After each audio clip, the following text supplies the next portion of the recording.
Hello everyone, welcome back to our podcast, Nothing Millennial About Us. This is your host Jasraj Sokhi and I'm joined by Ashmit Roy today. Hello.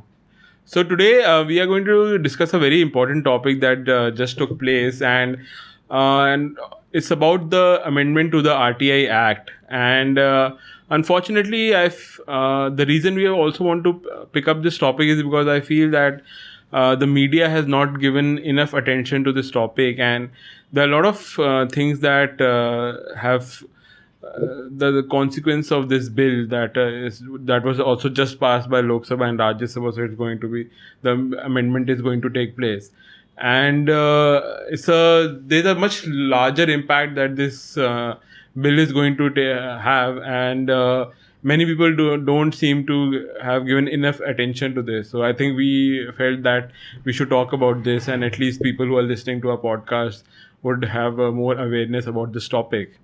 So that's why we are picking this up, and we feel that as citizens of our country, it's important that we keep track of these changes that are being brought about by the legislative arm, and we should.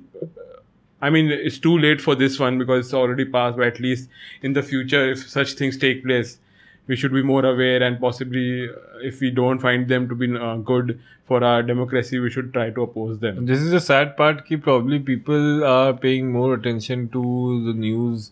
I mean that's not bad कि वो CCD के owner के suicide की news पे focus कर रहे हैं, but मुझे लगता है अब न्यूज़ का वर्जन पापराजी और इसमें ज़्यादा हो गया है and people haven't really debated कि RTI कैसे डाइल्यूट हुआ है. एंड इफ़ यू रिमेंबर जो प्रेजेंट गवर्नमेंट थी वो आई RTI की बेसिस पे ही थी. जो CWG स्कैम था या 2G स्कैम था या और भी स्कैम्स जो एक्सपोज हुए थे वो RTI की बेसिस पे ही हुए थे.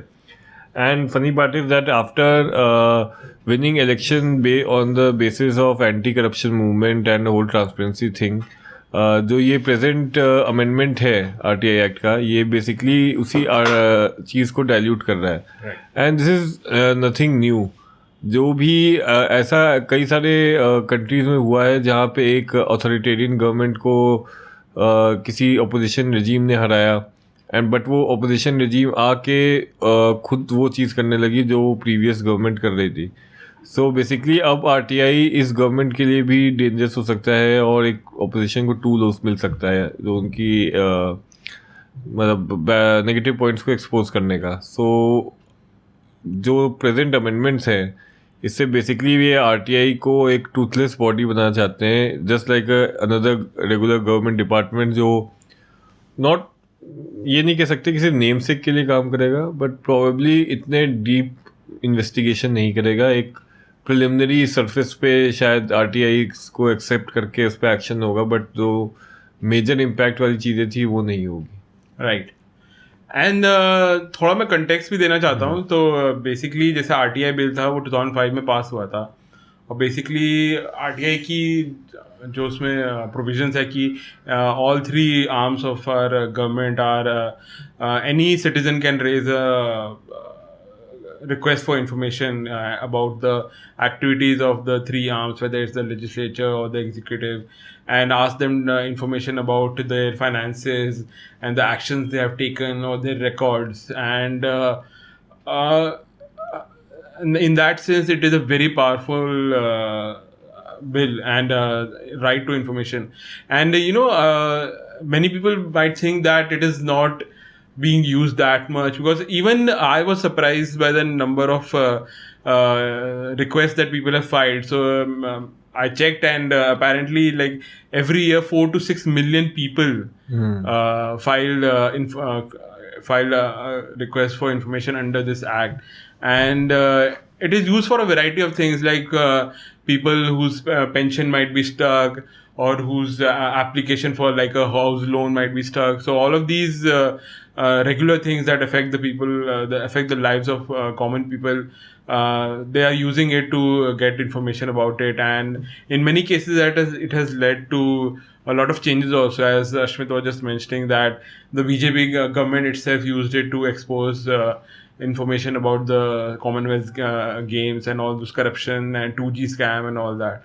So in that sense, it's a very powerful act, and it has a lot of use. I mean, you may not have ever used an RTI provision for in your life, but doesn't mean that it's not being used. It's a very powerful tool, and it because of that, I also feel that in many ways it has always been a thorn in the side for all governments.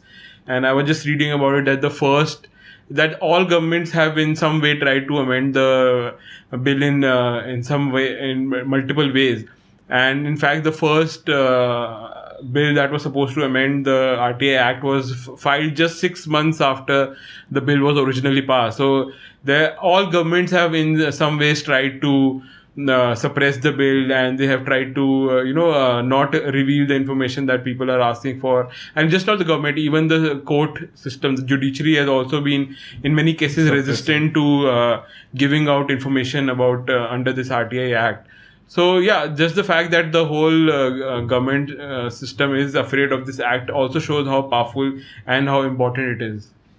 Of course, RTI में एक चीज़ ये भी है कि RTI जो है जैसे कि बहुत सारे पहले भी मैकेनिज्म थे, आप कोर्ट को जा सकते थे, PIL फाइल कर सकते थे, बट उन सब में एक इंटरमीडिएट आपको रिक्वायर होता है, लॉयर चाहिए होगा या कोई सोशल एक्टिविस्ट. RTI क्या करता है कि उस लेयर को हटाता है. ठीक है, अभी भी RTI एक्टिविस्ट है और कई सारी RTI की साइट है जो आपको अनोनिमिटी प्रोवाइड करती है, but for not so sensitive मतलब जो बहुत ज़्यादा क्रिटिकल नहीं है, तो रेगुलर कोर्स जैसे आपने कहा पेंशन या रोड बनने की नहीं, पंचायत के फंड का क्या हुआ, एक नॉर्मल आदमी फाइल कर सकता है और गवर्नमेंट को जवाब देना पड़ेगा. तो ये एक तरीके से probably it's like deepening of democracy in actual practice, कि अब कॉमन मैन के पास भी एक पावर, एक टूल है जिसको कर सकता है, एंड कॉमन एक्टिविस्ट भी कर सकता है. उसको कोई किसी हाई प्रोफाइल लॉयर के पास नहीं जाना पड़ेगा इस चीज़ को डिग आउट करने के लिए. तो RTI एक्चुअली एक काफ़ी रेवोल्यूशनरी एक्ट था, और इसको काफ़ी पहले से किया जाता था. अटल बिहारी वाजपेयी गवर्नमेंट में फ्रीडम ऑफ इंफॉर्मेशन करके इन्होंने कुछ लाए थे बिल, वो आगे चल के RTI हुआ कांग्रेस गवर्नमेंट में. सो इसकी रिकमेंडेशंस काफ़ी पहले से चल रही थी, बट इसको प्रॉब्ली फॉर वेस्टेड इंटरेस्ट नहीं किया गया था. तो अभी इसमें जैसा आप थोड़ा सा बैकग्राउंड दें कि एग्जैक्ट अमेंडमेंट्स इस एक्ट में जो हुए थे. तो बेसिकली तो अभी स्ट्रक्चर जो इस पूरे है, तो it's run by a commission है. सो बेसिकली एक सेंट्रल जो मेन हेड होता है, एक सेंट्रल इंफॉर्मेशन ऑफिसर है, एंड उसके अंडर 10 और सेंट्रल ऑफिसर्स आते हैं. और ये सेंट्रल लेवल पे है, प्लस है हर स्टेट में भी एक सेंट्रल इंफॉर्मेशन ऑफिसर है, और उसके under further central state officers आते हैं. तो लाइक पूरा एक सेंट्रल स्ट्रक्चर भी है और एक स्टेट स्ट्रक्चर भी है. तो अभी बेसिकली जो स्टेट तो अभी it is a very independent unit, because उसका जो लेवल ऑफ अथॉरिटी है, जो सैलरी है और जो बेनिफिट है for like a central information officer is equivalent to the central election commissioner जो है. तो they have given equal power and equal salaries. And same जैसे स्टेट लेवल पे भी ऐसे कि जो स्टेट का इंफॉर्मेशन कमिश्नर है उसकी authority similar to the state election commissioner. And you know कि election commission is also is a very बहुत ही इंडिपेंडेंट बॉडी, अथॉरिटी कहते हैं, जिसके गवर्नमेंट के अगेंस्ट उसके पास अथॉरिटी, ये पावर है टू टेक एक्शन. तो same authority has been given to these information commissioners. तो अभी उनकी जो salary and everything has been fixed and at 5-year tenure पे, and they are appointed by the president at the central level.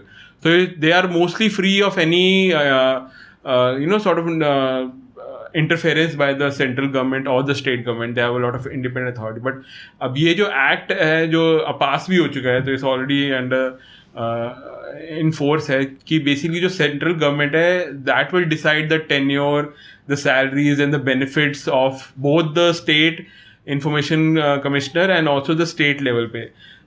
Both central and state will be decided by the central government. So in that way, it is taking away the independence of this whole commission, because even though they don't have the right to elect or nominate them, but in a way, जैसे आप and every day जैसे आप एक job में होता है, जो आपकी सैलरी और जो आपका टेन्योर डिसाइड करता है, एक तरह से आपका बॉस हो गया.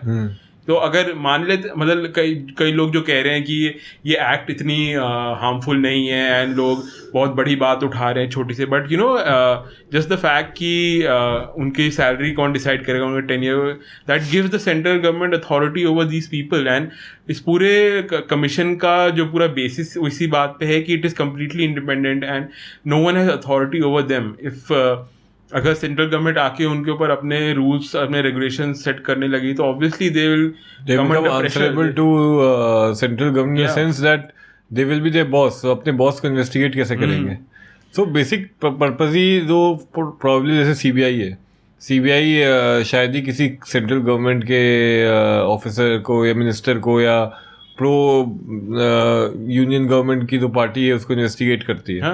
तो इसका रीज़न दिया जा रहा है कि सीआईसी एक कॉन्स्टिट्यूशनल बॉडी नहीं है, स्टैट्यूटरी बॉडी है। स्टैट्यूटरी बॉडी मतलब कि जो पार्लियामेंट के एक्ट से बनी है, और कॉन्स्टिट्यूशन में कॉन्स्टिट्यूशन को अमेंड करके जो क्रिएट होता है, जो जुडिशरी हो गई, इलेक्शन कमीशन हो गया, तो कॉन्स्टिट्यूशन प्रोवाइडेड है। तो कह रहे हैं कि आप सेम चीज़ें नहीं दे सकते, but this is I wash.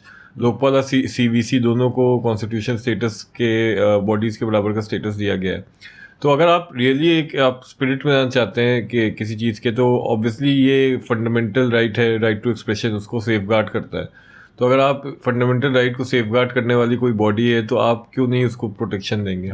And just by decreasing, just by controlling the salary and tenure, आप उन इंफॉर्मेशन ऑफिसर्स को सीधे बता रहे हैं कि मैं आपको कंट्रोल करता हूँ। और कहीं भी किसी भी हेल्दी डेमोक्रेसी में देयर शुड बी इंस्टीट्यूशन जो कि गवर्नमेंट को भी चैलेंज करे। जैसे कि ट्रम्प एडमिनिस्ट्रेशन में हुआ था कि जो एफबीआई के चीफ थे, उन्होंने इन्वेस्टिगेट किया था प्रेसिडेंसी को, या बिल क्लिंटन के एडमिनिस्ट्रेशन में हुआ था, या वाटरगेट स्कैंडल में हुआ था। तो वहाँ पे जो बॉडीज़ थी उन्होंने प्रेसिडेंट को इन्वेस्टिगेट किया एक्चुअली कि ये क्या रॉन्ग डूइंग कर रहे हैं।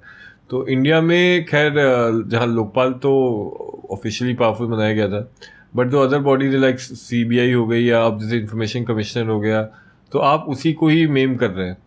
एंड इंफॉर्मेशन कमिश्नर पूरा सीआईसी का रोल आई गेस एक इन्वेस्टिगेटिव पुलिस बॉडी से बहुत ज़्यादा है, क्योंकि वो तो एज सच जो इन्वेस्टिगेटिव बॉडी होती है, whether it is CBI in India और एफबीआई इन यूएस, या जो इंग्लैंड में स्कॉटलैंड यार्ड या ऐसी बॉडीज़ है, वो बड़े लेवल के क्राइम जो गवर्नमेंट से उनका वो टक्कर होगी वो एक बहुत बड़े लेवल पे होगी। But information right to information act ऐसा था जिसमें एक कॉमन मैन भी एक बहुत छोटी सी चीज़ के लिए कर सकता है। जैसे मैं पढ़ रहा था, गुजरात में अभी एक आरटीआई एक्टिविस्ट की डेथ हुई है क्योंकि वो इन्वेस्टिगेट कर रहे थे कि एक रोड के ऊपर फंड गायब हुआ है। तो जो ये बहुत छोटी चीज़ है रोड का, लेकिन उस पर भी मर्डर हुआ है। तो मतलब वो वहाँ पे भी एक स्कूल में पैसा, जो गवर्नमेंट स्कूल में पैसा आया वो साइफन ऑफ हो गया, उसके लिए भी एक लोकल गाँव वाला कर सकता है। तो अगर ये जो स्टेट इंफॉर्मेशन कमिश्नर है, अगर वो वीक हो गए, तो अगर मान लो इस छोटे लेवल पे कोई लोकल एमएलए इन्वॉल्व है, तो वो तो अपनी पार्टी के सीएम को जाके बोलेगा कि भाई इसको कंट्रोल करो, तो वो तो ऑब्वियसली कंट्रोल होगा। तो इसका रिपल इफेक्ट बहुत ज़्यादा होगा इस चीज़ का। एंड इसका क्या रीज़न है कि ये इतना न्यूज़ में भी, आई गेस मुझे तो नहीं उतना पता था, आप ही ने बताया मुझे। एंड मुझे लगता है इसका एक ये भी हो गया है कि after election victory probably media तो खैर रेस करती ही है issues, but there is probably fatigue, लोगों में एक फटीग आ गया है कि प्रॉब्ली गवर्नमेंट के खिलाफ उतना सुनना नहीं चाहते। इसके दो रीज़न हो सकते हैं। एक तो ये कि they probably have an implicit trust in Modi, कि ठीक है मोदी जो भी कर रहा है बट वो खुद ईमानदार है, वो ईमानदारी लाएगा और उसकी गवर्नमेंट सही कर रही है। आरटीआई जब पावरफुल था तो वो गवर्नमेंट करप्ट थी, अब नहीं है पावरफुल, अब शायद रिक्वायरमेंट नहीं है। दूसरी चीज़ ये हो सकती है लोगों में कि लोगों में फटीग आ गया है कि दे प्रॉब्ली डोंट केयर एनीमोर, कि कुछ भी हो उनको लगता है कि इसका भी कुछ फ़ायदा नहीं है, and probably government is going to roll over, so people are not paying much interest. मैंने जो एक आर्टिकल पढ़ा था कि इट्स बेसिकली बिकॉज इंडिया में लास्ट 5 और 10 ईयर्स में जो मीडिया है वो इंक्रीजिंगली गवर्नमेंट फंडेड है, उनके इतने क्लोज टाइज, जैसे कई लोग कहते हैं कि एनडीटीवी और ये सब जो है पूरे अपनी रिस्पेक्टिव जो पॉलिटिकल पार्टीज ने उनको खरीद लिया है एकदम, और वो वही इंफॉर्मेशन पोस्ट करना चाहते हैं जो उनकी पार्टी अप्रूव करती है। नए लाइसेंसेस टीवी मीडिया के जो नहीं मिल रहे हैं और उन्हीं को मिलते हैं ज़्यादातर, तो टिपिकली प्रो गवर्नमेंट। तो उनको भी यही डर है कि आरटीआई के अंदर अगर कोई फाइल करता है तो उन्हीं के खुद के जो कनेक्शंस है, पॉलिटिकल कनेक्शंस, वो भी एक्सपोज हो सकते हैं। तो एक तरह से मीडिया इस बात को इसलिए दबा रहा है क्योंकि they themselves are at risk under this RTI की प्रोविजंस एंड इट्स नॉट कि बस सिर्फ गवर्नमेंट है, अगर गवर्नमेंट से रिलेटेड कोई अथॉरिटी कोई और भी थर्ड पार्टी है जैसे मीडिया है और जो न्यूज़ चैनल्स हैं, तो अगर वो उनके रिलेशंस हैं, कुछ फाइनेंशियल रिलेशंस हैं, तो वो भी एक्सपोज हो सकते हैं आरटीआई के थ्रू। तो इसलिए इस बात को वो कवर करना नहीं चाहते बिकॉज ये उनके खुद के फेवर में है कि आरटीआई की जो इंडिपेंडेंस है वो कम हो जाए। So where do you see this heading down कि क्योंकि कई लोग ऐसा मैंने न्यूज़ आर्टिकल्स में पढ़ा था, तो आपने बताया कि ये एक ऑटोक्रेसी की तरफ रोड टू ऑटोक्रेसी का फर्स्ट स्टेप है या समथिंग लाइक दैट। आपको लगता है कि ऐसा है कि क्या आगे चल के और भी चीज़ों को दबाया जाएगा? मैं इसमें इसका आंसर दो केसेस में बता रहा हूँ। एक तो एक फॉर्मर जो चीफ इंफॉर्मेशन कमिश्नर थे श्रीधर करके, तो वो उनके अंडर एक आरटीआई का वो आया था जिसमें जिसने फाइल किया था वो बेसिकली 1978 में डीयू में बीए जो पास आउट्स थे उनके ऊपर इंफॉर्मेशन थी का रिक्वेस्ट हुई थी। तो और बेसिकली ये वही ईयर है जहाँ पे जब हमारे prime minister Modi ji pass out हुए थे डीयू से। तो ऑब्वियसली जिसने भी आरटीआई एक्ट फाइल करी थी वो मोदी के एजुकेशनल क्वालिफिकेशंस के ऊपर इंफॉर्मेशन मांग रहा था। तो ये apparently Modi ji for whatever reason, ना मैं कोई अलेज नहीं कर रहा था कि क्या रीज़न था, तो बेसिकली जो उस समय क्या हुआ कि जो एवरी जो इंफॉर्मेशन कमिश्नर होता है वो किसी पॉलिटिकल रोल से इन्वॉल्व होते हैं। They are nominated to this post but they also have their own जो वर्क होता है पॉलिटिकल ये वो। तो बेसिकली जब ये हुआ था तो इन श्रीधर ने काफ़ी फोर्सफुली इस इंफॉर्मेशन निकालने को कोशिश करी थी। एंड तो क्या हुआ था उस समय उनका जो HRD portfolio human resource development ministry में थे, तो वो उनसे ले लिया गया था। तो एक तरह से साइलेंटली उनकी जो उनका जो पॉलिटिकल करियर है वो एक तरह से ख़त्म कर दिया गया था। उनको फायर नहीं किया गया था as a information commissioner, but you know back end पे उनको उनकी अथॉरिटी अंडरमाइन कर दी गई थी। That was a very strong signal कि you know that government still has authority in some other way. मतलब डायरेक्टली वो एक इलेक्शन इंफॉर्मेशन कमिश्नर पे एक्ट नहीं कर सकते, बट बिहाइंड द सीन्स ये ज़रूर कर सकते हैं। आई थिंक ये पॉइंट आपने अच्छा रेज किया कि जो मतलब इम्प्लिसिट एक्ट था कि एक्सप्लिसिटली कुछ नहीं किया बट बैकग्राउंड में जो कर रहे हैं। आई थिंक ये ज़्यादा बड़ा पैटर्न दिखा रहा है, जैसे कि इलेक्शन कमीशन का जो इस बार इलेक्शन में रोल था वो भी बहुत ज़्यादा बायस था। तो ये कहीं ना कहीं मुझे ऐसा लगता है कि जो स्ट्रैटेजी है वो ये है कि ऑब्वियसली इंडिया में कोई भी ओवर चीज़ नहीं कर सकते क्योंकि हमारा कॉन्स्टिट्यूशन काफ़ी स्ट्रॉन्ग है, जुडिशरी स्ट्रॉन्ग है और एक इम्प्लिसिट लोगों में फेथ है स्ट्रक्चर्स। बट जो नॉन स्ट्रक्चर चीज़ें हैं जैसे मीडिया हो गई, सोशल मीडिया हो गया, या इस तरह से स्टाफ हो गया ट्रांसफ़र करना या इसको वीकेंड करना, उससे ये इंस्टीट्यूशनली थोड़ा सा वीक करके एक ब्रॉडर लेवल पे एक कंट्रोल करना चाहते हैं चीज़ों को। तो मुझे लगता है जो पर्टिकुलर जो इंस्टीट्यूशंस है जैसे आरबीआई हो गया, आरबीआई की भी ऑटोनॉमी पे काफ़ी शक है मुझे आफ्टर डिमोनेटाइजेशन या रघुराम राजन को हटाने के बाद, या इलेक्शन कमीशन हो गया या चीफ इंफॉर्मेशन कमिश्नर हो गया। और मुझे लगता है ऐसा मेरा प्रेडिक्शन है कि लोकपाल पे भी थोड़ा सा इस पर आगे चल के इम्पैक्ट होगा इसकी भी फ्रीडम पे। सो जो इस तरह की इंस्टीट्यूशन है जो गवर्नमेंट को कहीं ना कहीं चैलेंज कर सकते हैं वो थोड़ा सा आगे चल के वीकेंड होंगे। एंड मुझे ये लगता है कि मैं इस पर गवर्नमेंट के ये कोई आर्ग्यूमेंट नहीं करना चाहता कि गवर्नमेंट कोई ऑथोरिटेरियनिज्म लाना चाहती है, क्योंकि मुझे ऐसा लगता है कि जो पॉलिटिकल पार्टी है for all the bad points they are generally not very dictatorial in the sense that उनका जो ओरिजिनल पेरेंट बॉडी है वो भी एक तरीके से कंसेंसस या इंटरनल डेमोक्रेसी पे चलती है। बट वो क्या चाहते हैं जो मुझे लग रहा है कि they don't want debate with in government bodies. मतलब वो चाहते हैं कि अगर आरबीआई ठीक है या सीआईसी या सीईसी सजेशन दे अच्छे दे, but they probably don't want these institution to be at loggerheads with the government.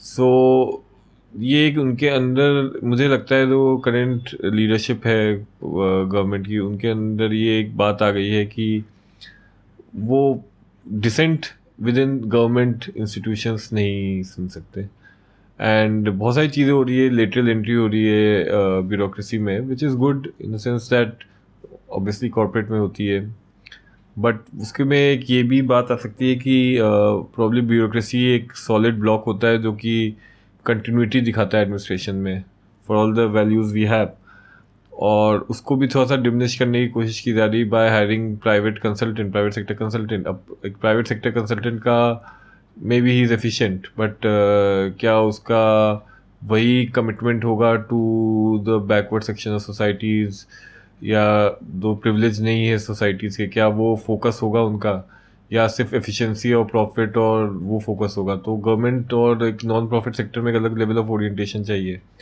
But मुझे लगता है कि कहीं ना कहीं अपने बंदों को फिट करने का एक एजेंडा आ गया है. ये भी है क्योंकि अभी जो हमारा जो सेंट्रल लेवल पे है उसमें जो 10 जो इंफॉर्मेशन कमिश्नर होने चाहिए, जो मेन कमिश्नर के नीचे, उसमें से अभी 4 या 6 सीट्स 10 में से खाली हैं. और वो ऑब्वियसली अब अभी इन्होंने ऐसे जो एक्ट तो पास हो गए कि इट विल बी कि उनका टेन्योर और सैलरी सेंट्रल गवर्नमेंट कंट्रोल करेगी, बट उन्होंने अभी अनाउंस नहीं करा है कि क्या होगा रिवाइज्ड टेन्योर. तो अभी करंटली तो 5 years है, और काफ़ी र्यूमर्स आ रहे हैं कि वो उसको 2 years कर देंगे.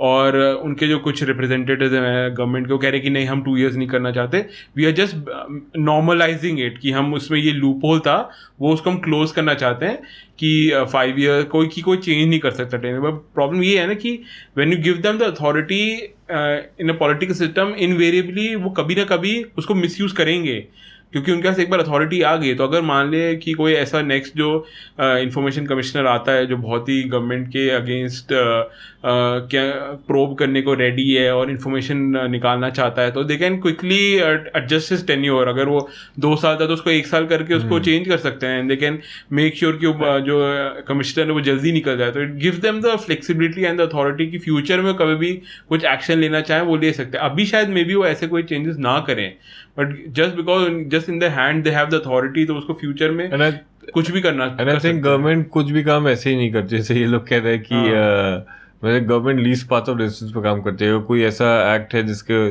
चेंज करने या ना करने से कोई फर्क नहीं पड़ रहा, तो प्रॉब्ली नहीं करेंगे. उन पर बहुत सारे काम है, उनको क्या पड़ेगी वो करने की काम, उसमें एनर्जी वेस्ट करने में. क्योंकि जो मैं एक बीजेपी मिनिस्टर का था कि उनका जस्टिफिकेशन इस अमेंडमेंट का ये है कि it places the chief information commissioner at the same salary level as a Supreme Court judge, but obviously because the Supreme Court judge has higher authority and can challenge the actions of the information commissioner, so it doesn't feel right that they have the same salary, but उनके authority. Why do they care? Like, हाँ, it's not something कि यार बहुत बड़ा employ staff हो कि physical deficit. और अभी तक ऐसा कोई इशू उठा भी नहीं है कभी कि आरटीआई का कुछ उन्होंने पास करा और सुप्रीम कोर्ट ने उसको चैलेंज किया तो उसमें इस सैलरी की वजह से कुछ प्रॉब्लम आई. आज तक ये इशू उठा ही नहीं, बट गवर्नमेंट अपेरेंटली प्रोएक्टिवली ये अमेंडमेंट कर रही है कि अगर फ्यूचर में कभी ऐसा हुआ तो हम ऐसा सही नहीं लगेगा. तो इट फील्स वेरी स्ट्रेंज कि आप इतना पेपर वर्क और इस सब के थ्रू जाओगे for an issue which has not even cropped up till now, and proactively हम फ्यूचर के लिए रेडी हो रहे हैं, which doesn't make sense in any way. And सब ऐसे कह रहे हैं कि इट्स जस्ट पेपर वर्क है, we are just closing this loophole, and ये ताकि अभी फ्यूचर में अगर कोई चेंजेस करने हो तो central government can quickly make these changes for the good of the democracy. I think बहुत सारे ऐसे ऑथोरिटेरियन मेजर्स की शुरुआत ऐसी हुई थी कि which was supposed to be just a paper work and legislation, but वो धीरे क्रीपिंगली ओवरवेलमिंग हो गया. And I guess Pranab Mukherjee ने भी अभी कहा है कि जो मेजर लॉज है उनकी कंसल्टेशन पब्लिक से भी होना चाहिए. एक्चुअली होता है कि जो भी मेजर एक्ट होता है वो कुछ दिन 7 दिन का टाइम होता है, जब पार्लियामेंट में बिल आ जाता है तो स्टैंडिंग कमेटी को जाता है, वो ओपन फॉर पब्लिक होता है कि आप जो पब्लिक एंड मेजर इंस्टीट्यूशंस वो अपना सजेशन भेज सकती है कि इसमें क्या करना है. तो इस तरह कोई कंसल्टेटिव मैकेनिज्म नहीं लिया गया इसमें, और इसको बैकडोर से ऑलमोस्ट लाइक सीक्रेसी में फोर्स इन कर दिया गया. So this all August to that probably एक वेरी इनसेंसिटिव गवर्नमेंट की तरफ हम लोग बढ़ रहे हैं, जो बिकॉज इतना ज़्यादा उनका पॉपुलर सपोर्ट है that they are trying to knock over the institutions. And मेरे ख्याल से ये ग्लोबल पॉपुलिज्म को दिखाता है, जहाँ हर कंट्री में आजकल पॉपुलिस्ट मूवमेंट जीत रहे हैं. तो प्रॉब्ली सिस्टम क्या है, जो स्लो सिस्टम है, इंस्टीट्यूशन है, उन पे केयर नहीं करते.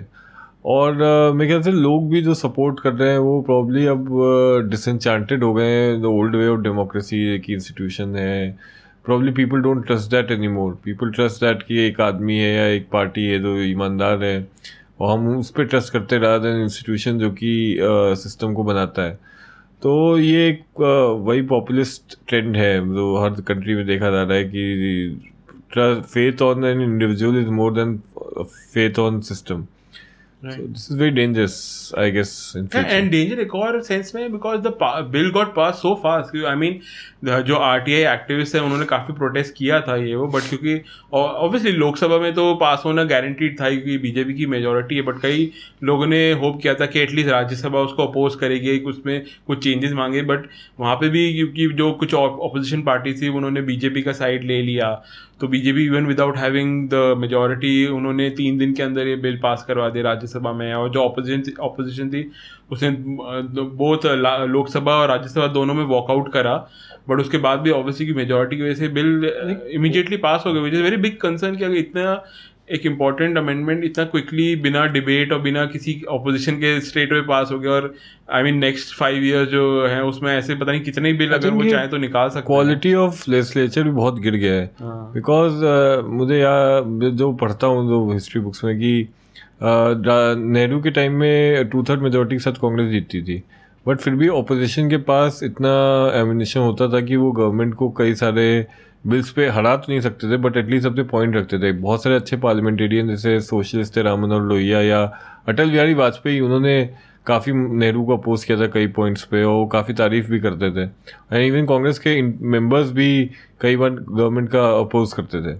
सो जब इतनी मेजोरिटी के साथ भी जब कांग्रेस की प्री 1991 गवर्नमेंट्स चीज़ों को वहाँ डिबेट होती थी पार्लियामेंट में, अब तो शायद डेलिब्रेटिव डेमोक्रेसी का कोई मतलब ही नहीं रह गया कि अब it's all about number game, कि जैसे आपके पास मेजोरिटी है तो आप बस फोर्स कर दो. तो ये मतलब नहीं होता पार्लियामेंट का. Even if you have majority तब भी आपको डिस्कशन के लिए ओपन होना चाहिए. कोई पॉइंट अच्छा अगर अपोजिशन वाला बोल रहा है तो उसको थोड़ा सुन के उस पर एक्ट करो. ये मेजोरिटेरियनिज्म नहीं है. मेजोरिटी इसलिए है कि आपको फाइनल डिसीजन लेना है किसी बेसिस पे, बट इन दी एंड आपको पूरे हाउस की सुननी होगी. बट ये क्वालिटी ऑफ लेजिस्लेशन भी बहुत ज़्यादा गिर गया है, एंड इसके लिए प्रॉब्लम ऑपोजिशन भी जिम्मेदार है. इतना ज़्यादा वॉकआउट होता है, इतना ज़्यादा शोर शराबा होता है, पार्लियामेंट को चलने नहीं दिया जाता है, तो प्रॉब्ली गवर्नमेंट भी यही सोचती है कि अगर उनके पास टाइम है तो फिर इतना डिस्कस करने से क्या फ़ायदा, इंडियन वॉकआउट वगैरह होगा और स्लो किया जाएगा, तो उसको सीधे सीधे कर दो. तो दिस शोज़ कि हम लोग किस गवर्नेंस में हम लोग किस तरह की गवर्नेंस में हम लोग रह रहे हैं. And we should always remember that हमारा प्रेसिडेंशियल सिस्टम ऑफ गवर्नमेंट नहीं है, हमारा पार्लियामेंटेरियन सिस्टम है. हमें पार्लियामेंट सुप्रीम है, काउंसिल ऑफ मिनिस्टर्स और प्राइम मिनिस्टर एज सच नहीं है. तो पार्लियामेंट है वो मेन है, बट प्रॉब्लम हम लोग प्रेसिडेंशियल सिस्टम ऑफ गवर्नेंस में जा रहे हैं, जहाँ एक पर्सनैलिटी कल्ट के ऊपर हम इलेक्शन लड़ रहे हैं, और इन दी एंड पर्सनैलिटी कल्ट जो है वो अपनी पार्टी को डोमिनेट करता है, और एक ब्लॉक सिस्टम हो गया इसमें कि पार्लियामेंट सिर्फ एक वोटिंग मैकेनिज्म बन के रह गया. तो या सही बात है, मतलब बेसिकली कि वही हो रहा है कि Lok Sabha is basically like a dummy body हो चुका है, जहाँ पे बस प्रोसीजर फॉलो करने के लिए होता है, और मेजॉरिटी के बाद ऐसे कोई भी बिल बेसिकली पास हो रहा है. तो I think that is a very big threat to democracy. And जिस तरह से वो ये एक्ट्स को वेल कर रहे हैं कि इसका intent is suppose to be very minor and it's not a big deal, but उसका जो पीपल जो लड़ रहे हैं आरटीआई के अंडर, जो आरटीआई एक्टिविस्ट है, मतलब मैं पढ़ रहा था कि since 2005 almost 84 people RTI activist have lost their life because of their filings. So that means that RTI is so important for them that people are willing to give up their own life for information and the freedom of democracy. और इन्होंने इतनी easily उस bill में एक amendment कर दिया और easily pass हो गया. तो it's such a big disappointment for all the RTI activists all over India, जो अभी भी केसेस लड़ रहे हैं, जो जिनको पर्सनल हार्म होता है, उनके लिए कितना बड़ा ये मतलब सेटबैक रहा होगा. और उनके प्रोटेस्ट से भी दिखता है कि इवन दो माइनॉरिटी हैं but they still protesting against this. And against as तुमने कहा कि on a larger scale this only shows that the government और भी फ्यूचर में कितनी easily bills and legislation pass कर सकती है, जिसका impact is obviously going to impact our democracy in some negative way only. So I guess in a way हम लोगों को थोड़ा आई थिंक अवेयरनेस बढ़ानी पड़ेगी अपने हैपनिंग्स के बारे में कंट्री में क्या हो रहा है, ये छोटे छोटे छोटे अमेंडमेंट इनको कवर अप करके फटाफट निकाल दिया जाता ताकि ज़्यादा डिबेट ना हो पाए. प्रॉब्ली हमें थोड़ा उस पर ज़्यादा ध्यान देना चाहिए and try to raise this issues more and talk about them instead of some sensational murders or sensational celebrity happenings. उससे उस पर फोकस कम करके इस पर ज़्यादा करना चाहिए. So yeah, in that sense it is a big deal, this amendment. Government चाहे कितना भी इसको छोटा दिखाना चाहे, it is not that. And in the future I don't know what else can be coming up. So let's be more aware of what is happening in our country. On that note, yeah, thank you for joining in. I hope you enjoyed this a bit of a very serious discussion that we had today. And please feel free to leave any suggestions on future topics. And thank you for joining in. Have a good day. Thank you.